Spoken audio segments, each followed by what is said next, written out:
Good afternoon and welcome to Viscount Leisure. We're going to do a quick tutorial around this Phoenix 440 just to make sure that we know what we're doing with it, how we set it up, and then how we break it back down again. So we'll start on the outside and then we'll do the inside just to make sure we know what everything does. First things first, obviously when we get to site, first thing we want to be doing is making sure our caravan is nice and level. Okay, so we're going to do that front to back and also left to right. We use our jockey wheel on the front here to lower and raise the front of the caravan by winding up and winding down using the handle here, okay, until we're nice and level front to back using a spirit level inside the caravan. Then if we need to raise one or other of the wheels to get level side to side, we will need some sort of leveling wedge to put underneath one of the wheels. Okay, that will raise one on the side of the caravan again until we are nice and level. Once we're level, we then want to put down our corner steadies. Now we've got 4 corner steadies, one on each corner, funnily enough. And the winder for that is in your front locker, but we put it on the nut in here and we wind them down until they're touching the floor. All right, but what I will say is make sure you don't try and level the caravan on them. They're there as steadies, not as levelers. You can end up damaging them or the floor of your caravan if you try and push the weight of the caravan up on those. They're not designed to do so. Okay. Once we're all nice and level, we are going to come round and have a look at here, because this is where we plug in our 240 volt into the side of the van. Okay, so you'll need a mains lead like that one there. Plug that into the post on your site into the van, and that will then make the van live for domestic power inside. Okay, we also have a 12 volt system as well, which runs off the Leisure battery inside the van, but if we do have access to mains power, then we plug it in just there. Behind the door, which you can see is held back on this little clasp here. Okay, we've got our 2 fridge vents. We've got a domestic fridge on board. Uses heat to cool, so it pulls the cold air in from the bottom, releases the hot air out the top. I can feel that coming out there. I've got the fridge on, had it running overnight to make sure everything's working properly. Okay. And as you can see, we've got our Power Touch motor mover down there as well. We can have a look at that when you collect your van. Coming in, we've got another locker here, so underneath here you will see in here we have got our winding tool, as we said, our engaging tool for our motor mover. There's also an Alco wheel lock there as well. Coming round to the hitch, now we will do a full hitch up with you. You can't see it properly because I've got my our hitch lock on there at the moment, so that won't be on there. We talk about, so we've got an Alco stabilising hitch head, so you will need to make sure you've got an Alco compatible tow ball on your car. If you need to know any more about that, please do ask. It's just a slightly different spacing to a normal tow ball, but the actual ball itself is exactly the same. So if you've got a swan neck or something like that, that's absolutely fine. If we've got an old tow ball that we've had grease on, we want to make sure we're thoroughly cleaning that grease on. We don't want to get any grease inside this hitch head here, because we put there are friction pads in there which grab onto the ball to stop it from twitching and snaking. So we need to make sure that's nice and clean. And if it's a brand new tow ball, we want to make sure that we're sanding off the paint on the tow ball, so we've got bare metal, so it's got something to grab onto. Okay. We've talked about our jockey wheel already. We're running 13 pin electrics here as well, so if you're having a tow bar fitted, you need to bear that in mind. And if you've got 7 pin, you need to make sure you've got the right adapter for plugging into 13 as well. Okay. Handbrake is just here. Okay, so it's in the upwards position at the moment, which is obviously on, and then it's a bit like a car. Push the button and down it goes, and that releases it. Okay. Moving on round, you can see I've got my test acro roll and my test waste master over there as well. So you'll need one of those. The acro roll is for our fresh water. Waste master is for our grey water collecting from our sink and our showers. So when you get to site, you'll wheel your acro roll away, fill it up with water, bring it back, and then you'll locate your water pump, which plugs it into the side of the caravan here and then drops down into the container there. So make sure that's sitting on the bottom. That way we use it, making the use of all the water in there. We plug the whale into the side, and then we just drop that down just to lock it into place, just so it doesn't fall out if knocked. And then we're ready to start turning stuff on inside, but we'll do that when we get in. Then come to our gas locker. You can see this is our gas locker here because we've got the little LPG sticker, so that's telling us that it is our gas locker. I've got my test bottle in here as well, so you will need some gas. We're set up for propane at the moment. What I will say is when you are travelling, you want to make sure that you are strapping your bottle in nice and tightly, okay, so that it can't go anywhere when we're bouncing down the road.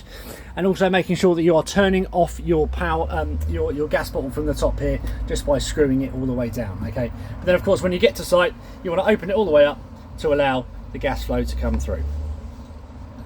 So This pigtail or gas hose, which goes into our bulkhead regulator up here, this turns it into the working gas pressure for the van, and the gas travels through here, goes into our bottle on an opposite thread on this one, say, because it's a propane bottle, so not lefty loosey righty tighty, we go the other way around, and then you just nip it up with a gas spanner or an adjustable spanner till it's nice and tight in there. All right, and it creates a nice seal. So the main thing to remember here is that we are turning off our bottle when traveling, and it is strapped in nice and tightly. Moving along, we have our waste master here. So this is collecting our grey water from our taps and from our shower, XYZ. We'll put some waste hose in the front, in the side locker for you. All right, I've made this up with a little Y piece here as well, which you can get. It just goes into the two feeders out here, and then drops down into our waste master. And then of course, once this is full, we then take that to our service point and we empty it and bring it back empty. So that is that side of stuff. From here we've got our toilet, 2 lockers here. This one is for our gas, for our flush tanks, for our flush water. So it's a separate tank, because we can put chemicals in it. We don't want to put chemicals in our fresh water, of course. So we can put a pink or a green chemical in there mixed with some water. Okay, and that is purely just used for flushing the toilet. Helps keep everything lubricated and smelling a bit more pleasant as well. Obviously, when we flush the toilet, it's got to go somewhere. That comes down into our toilet cassette down here. So this is a Thetford toilet cassette. We pull out quite simply by pulling out like so. And as you can see, it's on wheels, and it also has an extendable handle here, so we can wheel it to our service point. Once we get there, we open the arm up like that, take the cap off of the end, okay, and then we press the little button here. That releases all the air pressure inside the unit, makes it easier when we're coming to empty our cassette. You'll then reprime this with some chemical. Again, blue or green can go in here, mixed with a bit of water, whichever one you pick. The instructions for how much to put in there will be on the bottle. So reprime it with that. I would also suggest using caravan toilet paper rather than domestic toilet paper, because it breaks down so much better and won't clog it up in here, and makes it much easier when we are coming to empty this as well. All right. So once we've reprimed that, we then put our cap back on, which by the way doubles up as a little measuring cup for our chemicals. That goes in there like that, and then we slide it straight back in, and that locks into place. When you're not using your van, you want to make sure that you're of course emptying your cassette, but also draining down your flush tank as well. The way we can do that is quite simply from up here. Comes down a little tube, take the cap off the end, and then we can drain that down. If we can leave the van without water in it, then it's just good practice to do that, so just bear that in mind. On the back of the van, that's where a number plate goes. You'll need a number plate depicting the car you're towing with, of course. So that is that. Then we've got another locker going in underneath our bed, where you can see we have our carpets. Our spare wheel is also located in there. So is our motor mover isolator switch and our fuse box as well, but we'll be able to see that from inside the van. As you see, I've got the bed up already. These lockers have all got quite a nice seal on them, so we keep those quite nice and supple by spraying those with silicone spray. So get yourself a bottle of that, and then every now and again just give it a little spray. It'll keep it soft, supple, and also repel any water as well. So just keeps everything working as it should be. Okay, so we've plugged everything from the outside, but nice and level. We've got our power on, we've turned on our gas, we've set up our water stations. Then we're going to come into the van. First thing we do when we come into the van is we're going to come and we're going to shut all of our taps, because you would have left all of your taps open here and in the bathroom as well. We'll talk about that a little bit later on, but make sure all your taps are shut, and then you're going to come and find your boiler drain valve, which is underneath this seat here. So that's our Truma boiler there, that's providing our heating and our hot water. But what we're looking for is this little switch down here, this yellow one. Okay, so this is our boiler drain valve. When you get to the van, it will be like this. Okay, so you're going to come and just flick it down. Doesn't matter which way it goes, but just downwards. That way, when we start pumping water in, it will pass through this valve and go to the boiler. When this open, if I'm pumping water in, it will just fall to ground. So that is the boiler drain valve. So we want to make sure that is closed. Right. Once we've done that, we then want to start priming the system. So we're going to come to our main panel, which is situated just here. So this is our main on-off switch just there. So for our main 12-volt system. This one here does all of our lights in the van, so we can turn them all off with one flick of a switch. The one next to it does our awning light outside, and this one here does our water pump. So that's the one we want to come to next, is turn that on, and that puts our water pump live. We then want to prime the system with water. So at the minute that boiler is full of air, Well, mine's not, because I've already done this, but in that sense it is when we first get to the van. So you're going to come to your tap. I tend to do the hot side first, turn it on. You can see I've got a nice steady flow of water. As I say, I've already done this, but what you will get is gurgling and sputtering and coughing as it sucks the water from your aqua roll. It goes through, fills up the boiler, pushes all the air out of it and pushes it through to the tap. Okay, once you've got a steady flow of water, it can take a bit of time, so don't panic. All right, like I say, you've got about 10-12 litres of water in there that you've got to put, or air in there you've got to push through. And then once you've got it nice and steady, then we can lock the tap off, turn it over to the cold side, do the same. This of course be much quicker because we don't have a boiler to fill up. It's coming straight from the aqua roll. Do that in here. Also do it in your bathroom with your tap and your shower. Even if you're not planning on using it, get all the air out of the system and you'll find the system will work much better for it as well. Okay. So that is that side of stuff. Then what we want to start doing is of course heating that water up in that boiler. So we come to our Truma panel just here. And then what you'll do is you'll come and turn it on by pressing the middle button. This is like a jog wheel, if you will. Okay, so you'll come in here and turn it on, and then we're going to start turning things on. So wake the screen up, and you can see flashing here a thermometer inside a van. That is our internal temperature. So select it by pressing the button, and then we can change the temperature from 30 degrees down to 0 or off. Okay. Once we're happy with the temperature we want it to be, we just press OK, which is just pressing the wheel there. We then move along to the next one, which is our hot water. So I'm going to press select. No, I'm not, because I just knocked the wheel. So we go select. Now I've got some options here. I can have my hot water off. I can have it eco, or I can have it hot. Eco will heat it up to, I think it's about 40 degrees. Hot will heat it up to about 60 degrees. And then I can go to boost. And what that will do is if I'm having a couple of back-to-back showers, I want to heat the water up really quickly, I can select boost. Okay, that will then prioritize my heating over my hot water. I think it's about 15 minutes, I think it is. Just so that it will just put all its efforts into heating the water, basically, a bit like an override. But then after that time, it will then just settle back down to the last setting that you have it on. Mine was hot. We then want to talk about what power we're going to use to power our boiler. So I'll go across to this one here where I've got some lightning bolts and also a picture of a bottle of gas, and I'm going to press select. You can see at the moment I'm running it on electricity 2, which means I'm plugged into mains, so I've got access to mains power, and I'm using 2 kilowatts of power to power the boiler. I can use 1 kilowatt or 2 kilowatts with this boiler, okay, depending on what site I'm on, okay. If I'm on a site that doesn't have access to much power, and for instance I've got it on electric 2 here, I'm running my kettle and through one of these sockets, I've got my fridge on, and I keep tripping my fuse box, which is under here, and we'll have a look at that in a minute. We're trying to draw too much current from the site, so you might want to come in here, select electric 1, you'll find you'll be able to use more stuff inside the van. So it's just about balancing that power that you're using. I know 2 kilowatts here is absolutely fine, which is why I've got that set on that.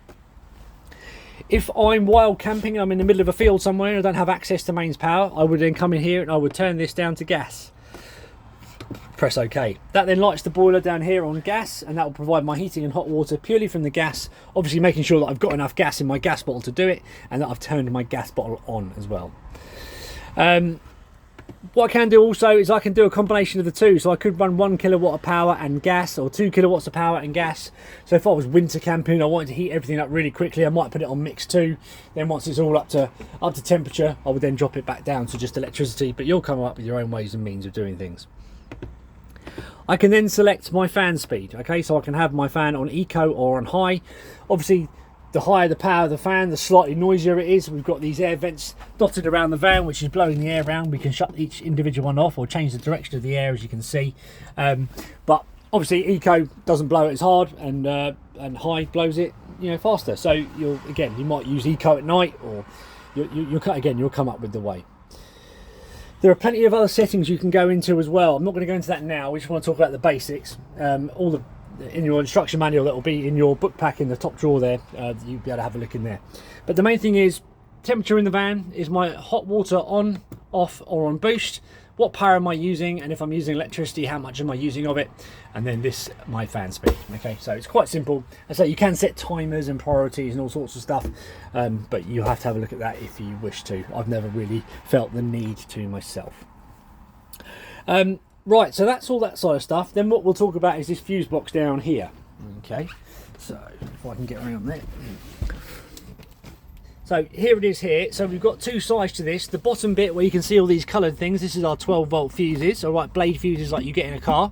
So this is controlling the 12-volt system from my battery, okay, which is going to run my water pump, my fridge panel, my lights and that sort of stuff. So if you need to change a fuse, this is where you come to, all right. And if we're plugged into mains and we're using mains power, we then look at the top bit. So this looks a bit like what you would have at home. Okay, so this is our 240-volt side of things. Again, it tells us what it all does underneath here with charger and sockets and boiler and so on. So if anything trips out, this is where you come to remake the trip.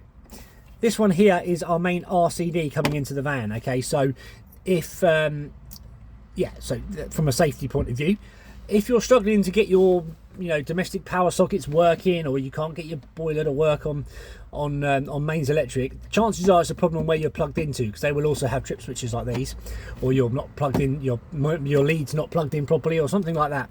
We can test that from here by pressing this little blue button here with a T on it.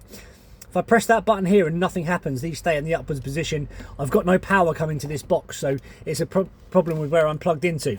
If I press that and it trips, I've got power coming to here, so it's an internal problem. So just a little bit of problem solving there. If you are having an issue, press that button there and see what happens. So say if nothing happens, you need to go and see where you are plugged into. Okay. Right, going around the rest of the van, you can see the spare wheels under there, and also our carpets are all under there as well. So I'm just going to put this down now. Okay. Right, in terms of windows and things, we'll just go through everything in the van. In this locker here, we've got our TV aerial, directional TV aerial in the downwards position at the minute. When we get to site, we want to use it. We undo the locking nut and it just pushes up in the air. Okay, and then we just lock it into place. We can then use this little handle here if we wish to. That will change the plane of the aerial to try and get a bit of signal if you need to. So that is that. Of course, when you're finished and you're traveling, you want to make sure that is in the downwards position. Okay. We've then got our Vision Plus booster box here. Okay, so we can turn that on and off from the top here. All right, so that is our box, as you can see, indicated by the light. That's now on. Then we've got a gain here as well, so we can select how much power that's putting in. To be fair, just leave it on maximum and then you're not going to go too far wrong. But this will help boost the signal to your radio and to your TV points in the van. Okay. In terms of windows, they all work in the same way. You can see I've got this one open at the moment, so we undo the locks here, and then we push it open, and we've got these little things here we tighten up, and that will then hold the window into position. Okay, and then to put them down, we just undo them. Okay, taking the weight of the window. There we go, and then we lock these off. Okay, you can lock it on a bit of a breather mode, so not all the way shut, to allow some air to travel through the van. If you were leaving the van on a hot day, then you may want to do that. Of course, if you are leaving it for any period of time, I would suggest shutting them all up properly, of course. So I'm just going to do that one up, and this one as well.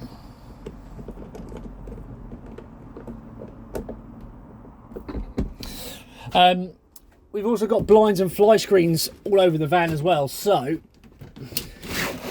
the blinds on this one goes up from the top and then meets in the middle, as you can see.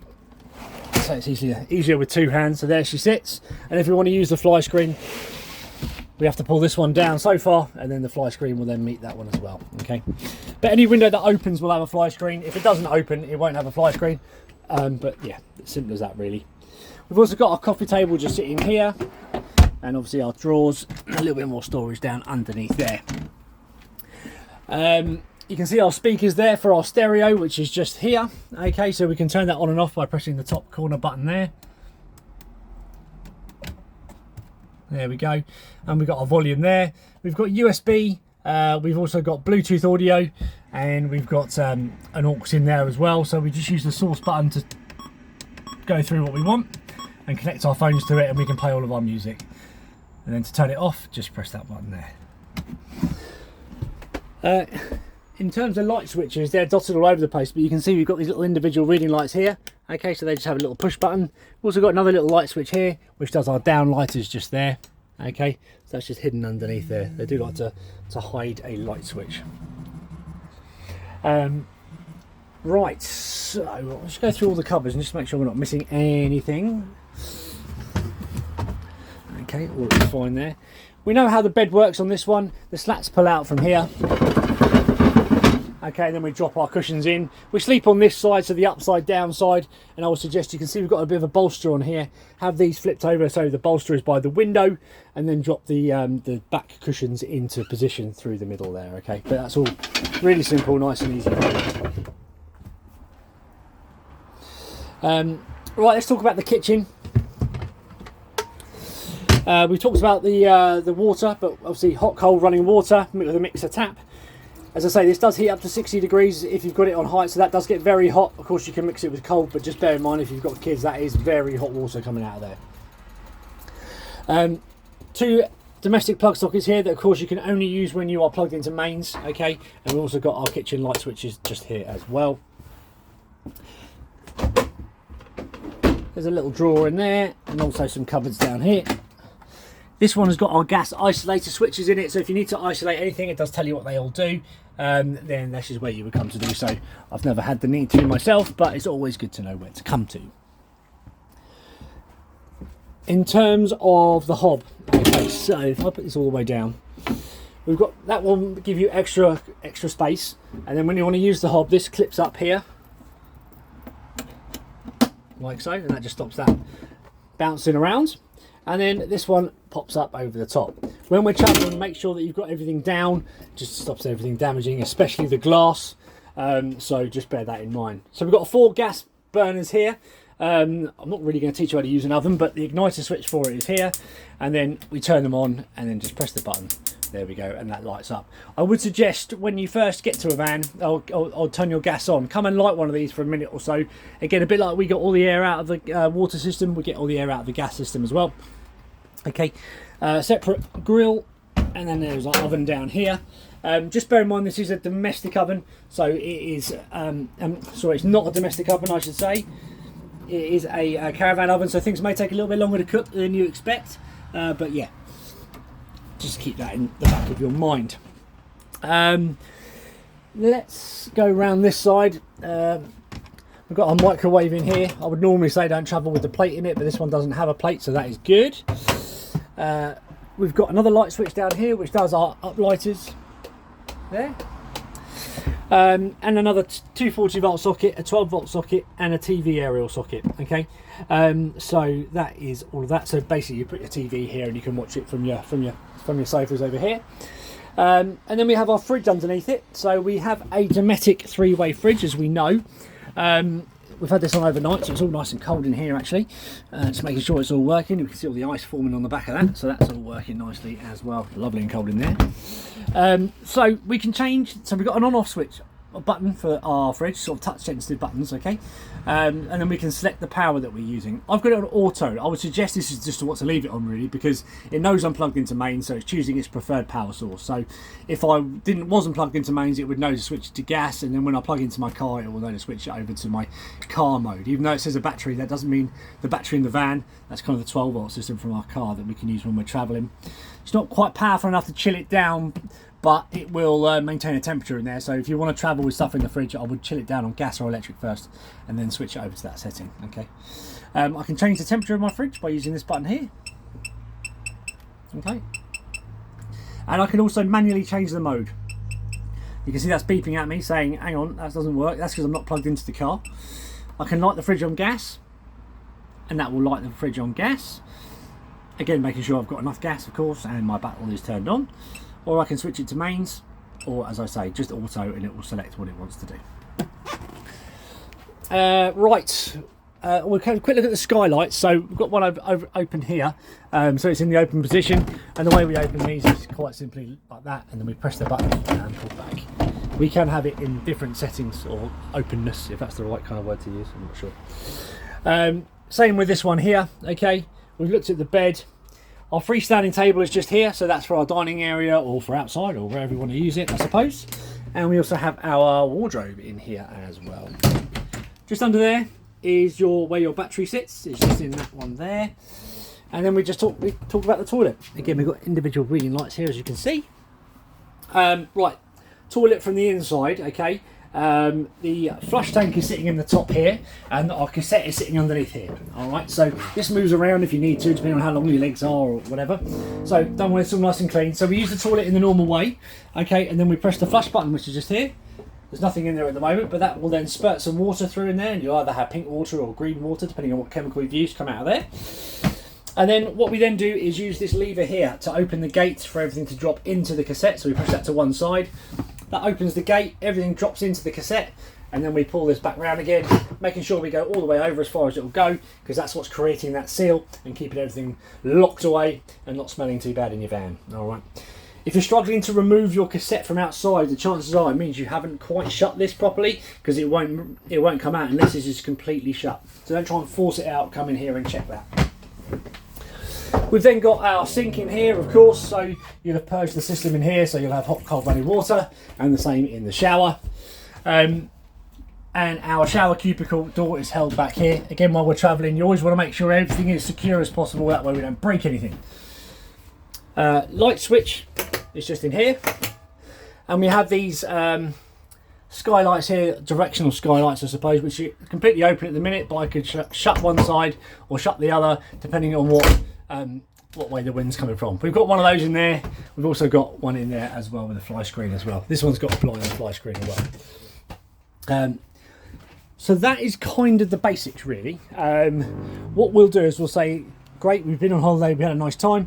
Let's now start breaking the van down as if we're going home. All right, so what I'm going to do is I'm going to come and I'm going to turn off my main panel here and my water pump and everything, so shut that down. There's a little button up here which will tell me my, I'll just quickly show you that, which will quickly show you what my Leisure battery is doing, okay, and what the voltage is. But I'm going to turn all that off. I'm going to come and turn my fridge off because I'm not towing anywhere, so I'm going to turn this one off. If you are towing home and you are using the fridge to keep stuff cool and you've turned your main panel off, you will need to remember to come and turn this off, otherwise you're going to end up draining your battery down. Okay, I'm going to make sure everything's secure, ready for the road. Okay, so that's all down. I'm then going to start to drain my system, so I'm going to come down here to this yellow switch, lift it up, and all that water will now start draining from that boiler. I'm then going to come and open my taps in between hot and cold, and we're going to leave them there like that. The reason we do that is if we can get in the habit of doing it, we can cause ourselves grief, stop ourselves causing ourselves grief, I should say, you know, when we're coming out of winter. So if we leave everything shut and then it has water in it, the water freezes and expands, we damage all the water. We can damage the water system, we can damage the boiler, we can damage the taps, the water, all of it. So if we leave air travelling through it, it's got somewhere to go. If there's water trapped in there and it expands. So there's that one, and also in our shower.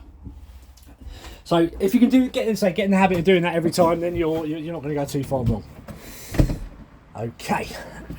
Once we've done that all inside, we're then going to come outside. Okay, so I'm going to come and start de-rigging out here. As you can see our boiler draining here. Look, there we go. I'm going to take my water pump out. Give that a good old shake off.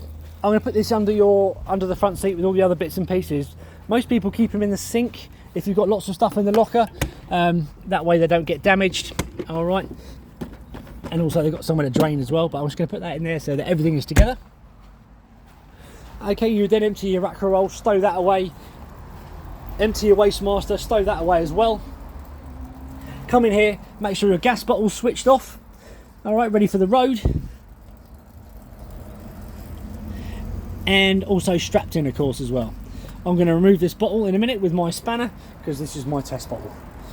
Then I would take up all of my legs and I am pretty much ready for the road, making sure all my lockers, all my skylights are shut, and I'm ready to go.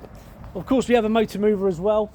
We can have a look at that when you pick the van up and just show you how that operates. It's quite simple, but it's a really good tool to have. So that is the basics of your Phoenix. I hope it makes sense. We're on the end of the phone if you need anything. And we hope you enjoy your new van.